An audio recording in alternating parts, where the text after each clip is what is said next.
को भी बांटना है। तो कपालभाति करते करते हम दर्शनों की थोड़ा बात करेंगे। दर्शन कितने होते हैं? 6 दर्शन होते हैं।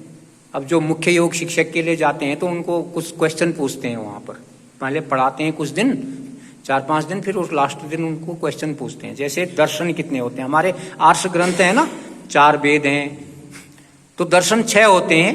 उसमें योग दर्शन, मीमांसा दर्शन, न्याय दर्शन, वैशेषिक दर्शन, सांख्य दर्शन, वेदांत दर्शन, वैशेषिक दर्शन हो गया। तो ये हमारे 6 दर्शन होते हैं। 6 दर्शन है हमारे। उनमें से योग दर्शन का हम ज्यादातर अध्ययन करते हैं क्योंकि हम योग करते हैं रोज। तो योग दर्शन में सबसे पहले अथ योगानुशासनम बता गया, सूत्र हैं उसमें, अथ योगानुशासनम बता गया। योग एक अनुशासन है, अनुशासित होकर हमको योग करना है। और उसके बाद बोला योगस चित्त वृत्ति निरोध, योग चित्त की वृत्तियों का निरोध। अब चित्त के वृत्तियां क्या होती हैं, व्यापार क्या होता है? ये 2 तरह की चित्त की जो वृत्तियां हैं वो वैसे तो 5 होती हैं, लेकिन इनके 2 भेद होते हैं जिसको बोलते हैं क्लिष्ट और अक्लिष्ट। जिनके अक्लिष्ट भेद वाले जो हो जाते हैं उनको योग की तरफ बढ़ते हैं, क्लिष्ट बुद्धि वालों को योग की तरफ मन नहीं लगेगा।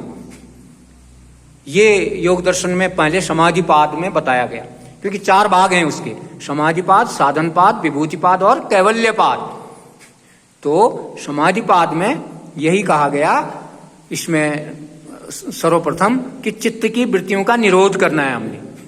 अब क्लिष्ट और अक्लिष्ट तो हो गई, अब उनके 5 भेद हो गए, प्रत्यक्ष, प्रमाण, विपर्य, विकल्प, निद्रा और स्मृति। ये चीजें होती हैं उसमें। अब इनसे ये अलग अलग चीजें हैं, ये 5 चीजें, क्योंकि प्रत्यक्ष को देखकर, प्रत्यक्ष जब हमको नजर आएगा यहां पर तो उसके लिए फिर मन की जो अवस्थाएं बताई, वो 5 अवस्थाएं होती हैं मन की। कौन कौन सी होती हैं वो? पहली होती है शिप्त, दूसरी मूढ़, तीसरी विक्षिप्त, चौथी एकाग्र और 5वीं होती है निरुद्ध। आप शिप्त, मूढ़ और विक्षिप्त अवस्था में योग आप करेंगे, कितना ही करेंगे आपका मन नहीं लगेगा, आप योग को पूर्णतापूर्वक नहीं कर पाएंगे। और जब आप एकाग्र अवस्था में जाएंगे तब आप योग कर में, तभी तो मैं कहता हूं ना यहां पर कि आप अपने में स्थित हो जाएं, किसी की परवाह नहीं करनी है। जब योग करते थे अपने में मस्त होकर योग करना है, स्वयं को जानने का प्रयास करना है, तो वो एकाग्र अवस्था होती है। और निरुद्ध अवस्था में तो सारे विचार शून्य हो जाता है व्यक्ति, वहां से ध्यान लगना भी शुरू हो जाता है।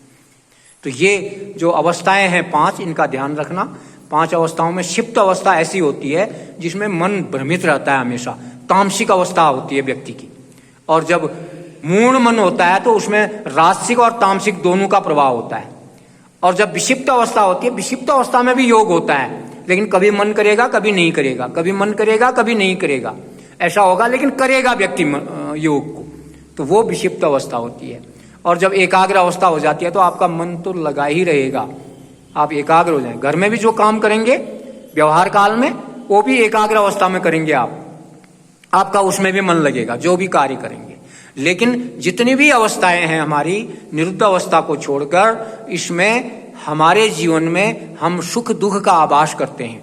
सुख हो रहा है, सुख का आभास करते हैं। निद्रा बताया ना अभी मैंने, निद्रा में भी हमको सुख दुख होता है। रात को सोते हैं, निद्रा भी एक हमारा एक गड़बड़ करने वाली, हमारी योग में बाधा डालने वाली चीज है कि हम निद्रा में जब सुबह उठते हैं तो हम कहते हैं ना कि आज मेरे को गाढ़ निद्रा नहीं आई, अरे मैं तो आज ठीक से नींद नहीं आई मेरे को, ऐसा बोलते हैं। तो ये भी एक तरह से हमारे योग के लिए बाधक है। ये 4-5 चीजें हैं ये जो बाधा डालती हैं।